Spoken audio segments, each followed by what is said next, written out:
കലർപ്പില്ലാതെ വൃത്തിയിലുണ്ടാക്കുന്ന ഭക്ഷ്യോൽപ്പന്നം വിപണിയിലെത്തിക്കുക. അതായിരുന്നു സുഹൃത്തുക്കളും അയൽവാസികളുമായ രശ്മിയുടെയും ഫെമിയുടെയും പദ്ധതി. സ്വയം തൊഴിൽ വനിതാ സംരംഭങ്ങൾക്കുള്ള വായ്പയെടുത്തായിരുന്നു തുടക്കം.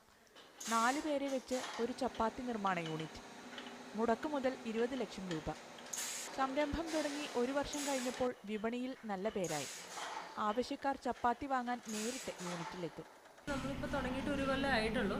നമ്മൾ ലോണിലാണ് എടുത്തിരിക്കുന്നത്. അപ്പോൾ ലോൺ നമുക്ക് കഴിയുന്നതനുസരിച്ചാണ് ഇനി പ്രോഫിറ്റ് എന്ന് പറയാൻ പറ്റുള്ളൂ. നമുക്ക് 10 ചപ്പാത്തി അടങ്ങുന്ന പാക്കറ്റിന് വില 40 രൂപ. ഓരോ ദിവസവും ഉണ്ടാക്കുന്ന ചപ്പാത്തികൾ അന്ന് തന്നെ വിറ്റഴിക്കും. ഞങ്ങൾക്ക് എല്ലായിടത്തുനിന്നും നല്ലൊരു സപ്പോർട്ടാണ് കിട്ടിയിരിക്കുന്നത്. ഇലക്ട്രിസിറ്റി ബോർഡിൽ നിന്നായാലും എല്ലാം പെട്ടെന്ന് നമ്മൾ പേപ്പേഴ്സ് എല്ലാം കറക്റ്റായിട്ട് കൊടുത്തു. അപ്പോൾ എല്ലാം പെട്ടെന്ന് തന്നെ ശരിയായി കിട്ടി ഞങ്ങൾക്ക്.